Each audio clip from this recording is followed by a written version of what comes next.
പ്രിയ വചനയാത്രക്കാർക്ക് ആണ്ടുവട്ടത്തിലെ 5-ാം ഞായറിലേക്ക് സ്നേഹപൂർവ്വം സ്വാഗതം. ഇന്നത്തെ നമ്മുടെ ചിന്തകളെ 6 പോയിന്റുകളായി ക്രമീകരിക്കുകയാണ്. ഇന്ന് നമ്മുടെ ചിന്ത പ്രധാനമായും കേന്ദ്രീകരിക്കുന്നത്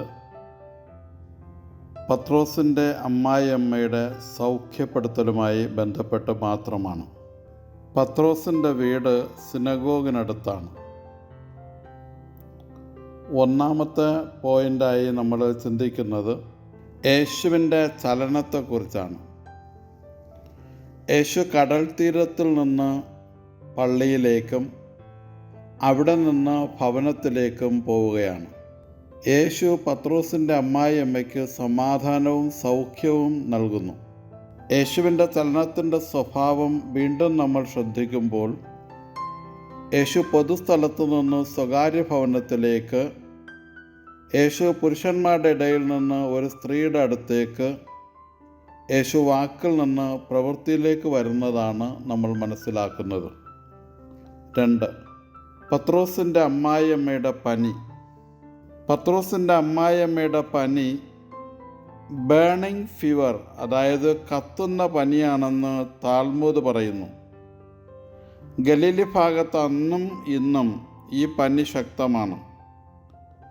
താൽമൂദ് നൽകുന്ന വിവരണമനുസരിച്ച് ഇരുമ്പിൽ തീർത്ത ഒരു കത്തിയിൽ മുടിയുടെ ജടയെ കെട്ടിയിടും.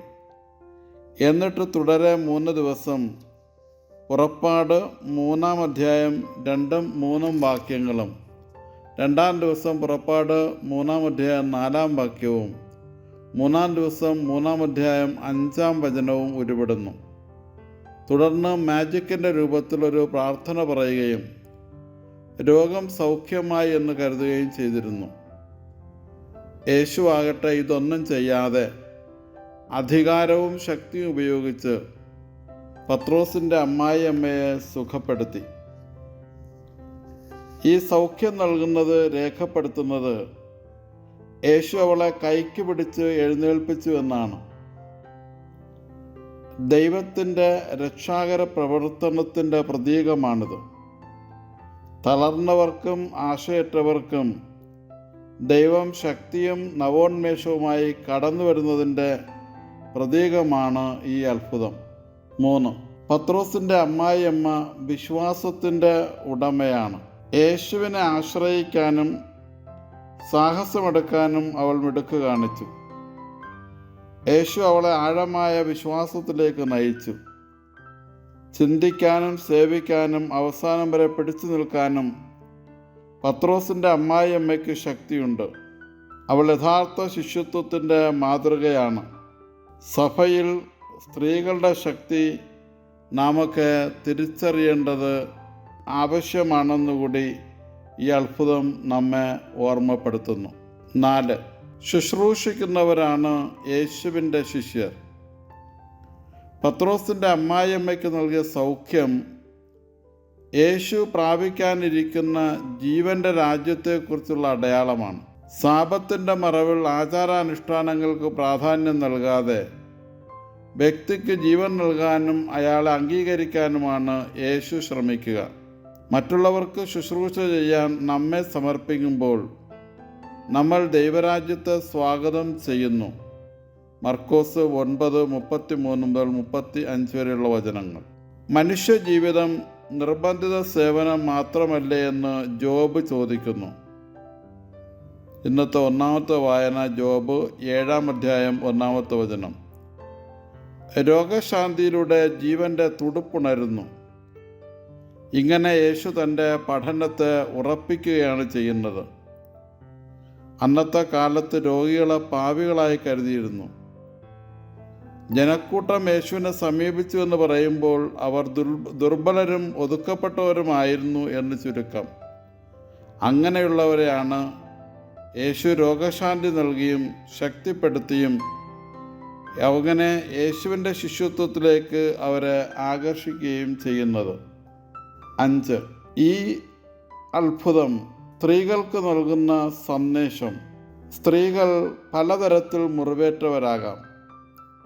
എന്നാൽ യേശുവിൻ്റെ സ്പർശനം ലഭിച്ചാൽ അവർ ശുശ്രൂഷ ചെയ്യാൻ കെൽപ്പുള്ളവരായി തീരും എന്നതിൻ്റെ ഒരു അടയാളം മാത്രമാണ് പത്രോസിൻ്റെ അമ്മായിയമ്മ.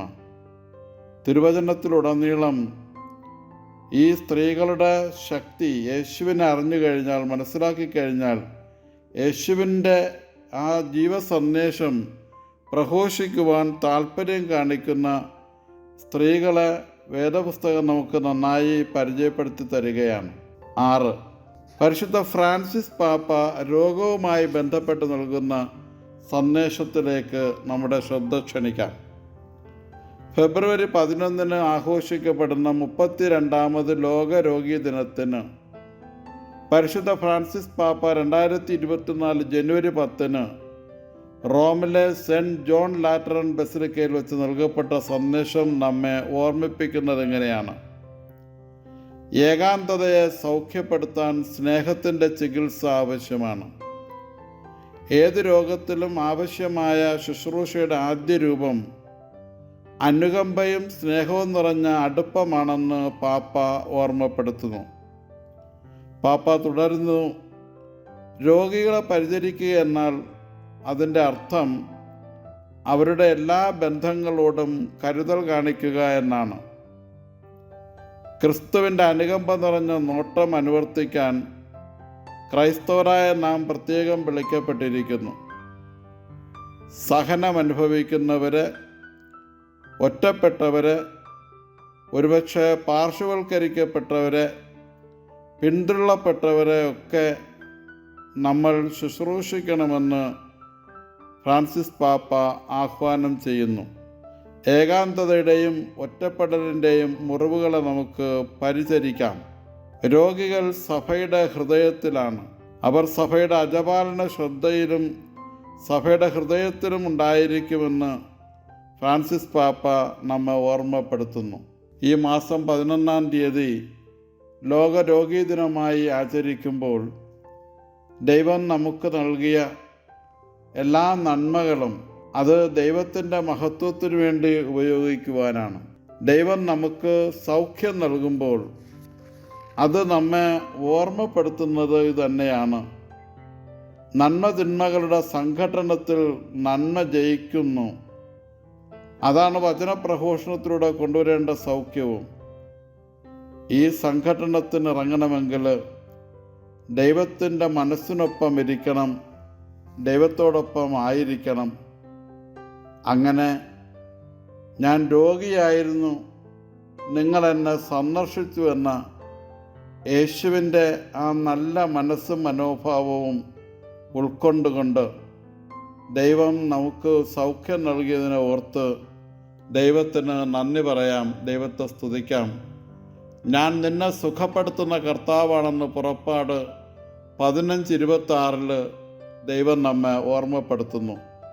ഓരോ സൗഖ്യവും ഓരോ നന്മയും മറ്റുള്ളവരുടെ ശുശ്രൂഷയ്ക്ക് വേണ്ടിയുള്ള, മറ്റുള്ളവരുടെ നന്മയ്ക്കും വളർച്ചയ്ക്കും ഉയർച്ചയ്ക്കും അടിവളമായി തീരുവാനുള്ള ഉൾവിളിയാണെന്ന് മനസ്സിലാക്കി നമുക്ക് ജീവിക്കാം.